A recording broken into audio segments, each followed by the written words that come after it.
প্রথমেই শিলাজিৎ দা, সমাধান কোন পথে সংক্ষেপে?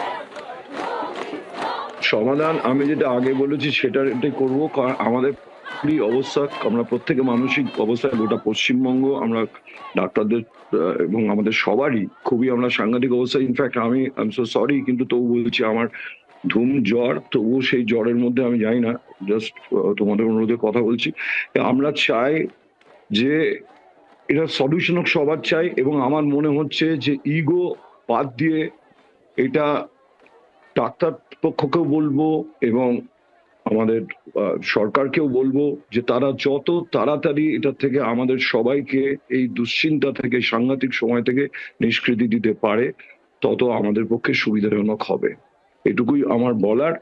মাথা ঠান্ডা করেন, এটা আজকের নয়, একটা দুর্নীতির নয়, এরকম বহু ঘটনা। আমাদের সঙ্গে থাকুন গৌতম বাবু কি মনে করেন, সমাধান কোন পথে? গৌতম বাবু, সমাধান আপাতত সহজ তো, যে ওদের দাবি যেগুলো দিয়েছে সেগুলো মেনে নিলে কিছুটা মিটবে। এছাড়া আরও দাবি আছে, কিন্তু এটা তো বলাই হয়েছে যে ওদের যত দাবি দিয়েছে সেটা হলে জুনিয়র ডাক্তাররা অ্যাটলিস্ট আন্দোলনটা তুলতে পারে, কাজে ফিরতে পারে। তাছাড়া তো অনেক কিছুই আছে। এবার আলোচনায় ডেকেছেন, আলোচনায় ডেকে যদি তাদের বিশ্বাসযোগ্যতা নেই, ওরা কি দাবি করেছে? ওরা দাবি করেছে সমাধান কোন পথে অতি দ্রুত, যার দিকে তাকিয়ে রয়েছেন প্রত্যেকে। দেখো, মন্ত্রী মশাইরা ষড়যন্ত্রী মশাই হলে হবে না, তাদেরকে সেই কোটটাকে ছেড়ে সমস্ত ভেতরের ইগোকে সরিয়ে খোলা মনে বুঝতে হবে যন্ত্রণা এবং মানুষের আবেগের কথাটা।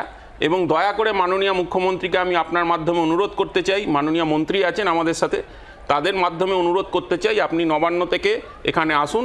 আপনি অনেক হাঁটতে পছন্দ করেন আমরা জানি, আপনি এখানে এসে তাদের সাথে কথা বলুন। তারা সবাই সন্তান তুল্য, কেউ দেশের দুশ্মন নয়, কেউ কারুর দুশ্মন নয়। মানুষ সবসময় সলিউশনের দিকে তাকায়, কিন্তু হ্যাঁ, যে ন্যায্য দাবি, সেই ন্যায্য দাবির কথাটাও মাথায় রাখা উচিত বলে আমাদের মনে হয়।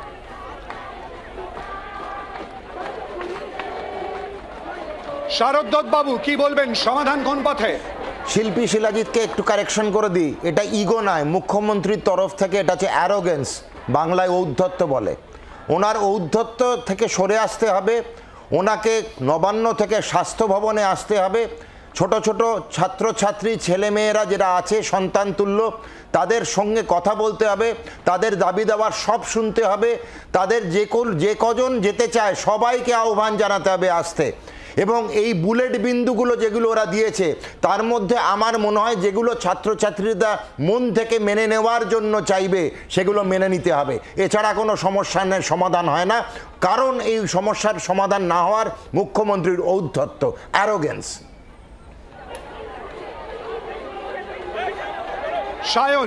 সায়ন দেখুন, সমাধান কোন পথে? সায়ন দেখুন, জুনিয়র ডাক্তারবাবুরা তারা লালবাজারের সামনে গিয়ে একটা শিরদাঁড়া রেখে দিয়ে এসছেন, আর স্বাস্থ্য ভবনের সামনে একটা ব্রেন রেখে দিয়ে এসছেন। আমি সরকার পক্ষকে অনুরোধ করব এই দুটোকে কাজে লাগানোর জন্য একটা সহজ সমাধান করুন না। রাজ্যের মুখ্যমন্ত্রী টেবিলের একদিকে বসুন, আর একটা টেবিলে নির্যাতিতার মা আর বাবা বসুক। গোটা রাজ্যের সামনে নির্যাতিতার মা আর বাবার মনে যে প্রশ্নগুলো ঘুরছে, মুখ্যমন্ত্রীকে প্রশ্ন করুক, মুখ্যমন্ত্রী উত্তর দিক, ভিডিও টেলিকাস্ট হোক, আর ডাক্তারবাবুদের যা ইয়ে রয়েছে, ডিমান্ড রয়েছে, সেগুলোকে পূরণ করা হোক। আর এই সন্দীপদের পক্ষ নেওয়া বন্ধ করুক সরকার। সন্দীপ, সঞ্জয়, ধর্ষক থেকে শুরু করে দুর্নীতিবাজ, এদের পক্ষ নেওয়া যতক্ষণ না শেষ বন্ধ করবে, যতক্ষণ না ঔদ্ধত্য কমাবে, এই ঔদ্ধত্যের চোখ রাঙানি যতক্ষণ না কমাবে, মানুষের আন্দোলনকে রাজ্যের মুখ্যমন্ত্রী, রাজ্যের সরকার দমাতে পারবে না। এটা গণ আন্দোলন, এটা মানুষের আন্দোলন, আমরা এই আন্দোলনের সাথে আছি। প্লিজ একটু সঙ্গে থাকো, শশীদির কাছে যাব। চিকিৎসক শশী পাঁজা কি মনে করে, সমাধান কোন পথে? শিলাদিত্য, প্রথমে আপনারা যে রাজনৈতিক দলের স্পোকসম্যানদের আজকে যেটা এনেছেন, একটি তো এমন ব্যবহার যে 34 বছরে খুন, ধর্ষণ, রাহাজানি করে হিংসার স্রষ্টা, তার এমন হাবভাব, সেটা অবাক হয়ে যেতে হয়। আর আরেকটি আছে, বিজেপির যারা স্পোকসম্যানরা রয়েছেন, তারা তো হিংসার আন্দোলন প্রতিনিয়ত আমরা দেখছি।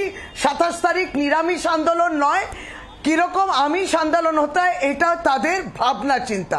তাদের কাছ থেকে এই প্রতিক্রিয়া, কারণ তাদের অতৃপ্ত উদ্দেশ্য এবং অতৃপ্ত এজেন্ডা তাদের মধ্যে দিয়ে ফুলে আসছে। আমাদের বক্তব্য, আমরা দায়িত্বশীল, কাউকে আড়াল দিচ্ছে না। তাহলে ইনভেস্টিগেশনটা মানেটা কি? এরা প্রত্যেকেই তাহলে সিবিআইয়ের উপরে ভরসা রাখছে না। বলুক না যে সিবিআইয়ের উপরে আমাদের ভরসা নেই, সেটা বলছে না কেন? তাও বলবে না। আর আমরা কাউকে আড়াল দেবই না, আগামী দিনে ইনভেস্টিগেশন জন্য অপেক্ষা করব। কিন্তু আবার রাজনীতির জায়গার উঠে উঠে আপনিও চিকিৎসক, শশী পাঁজা কি মনে করেন? শশীদি, আমার কথা বলার সময় বলবেন না। আমরা মনে করি আলোচনার দরজা খোলা রয়েছে, পরিষেবাতে ফিরতে হবে, আলোচনায় আসতে হবে, এটা আমাদের বিনম্র আবেদন। ওই চেঁচামেচি করলে হবে না, এদেরকে বাদ দিয়েই হবে, এনাদেরকে বাদ দিয়ে করতে হবে শিলাদিত্য। আলোচনা খোলা রাখতে হবে, আলোচনার দরজা কেউ বন্ধ করেনি, পরিষেবায় আমাদের প্রত্যেকে ফিরতে হবে, তাতে ইনভেস্টিগেশন বন্ধ হয় না। ধর্ষককে ধরা পড়বে, খুনিকে ধরা পড়বে, সে শাস্তিটা চাইছে, আমরা চাইছি। আপনারা যারা প্যানেলে বসে আছেন, আপনাদের এজেন্ডাটাকে সরিয়ে সহমর্মিতা প্রকাশ করুন। বদনামের রাজনীতি চলে না। এইভাবে দিনের পর দিন অপমান করে যাচ্ছেন আমাদের। আমরা ধর্ষক করেছি, আমরা ধর্ষকদের আড়াল দিচ্ছি। এক্স্যাক্টলি এই প্রশ্নটা, এটা প্রত্যেকের ক্ষেত্রেই তো প্রযোজ্য। রাজনীতির ঊর্ধ্বে উঠে সমস্যার সমাধান যাতে হয়।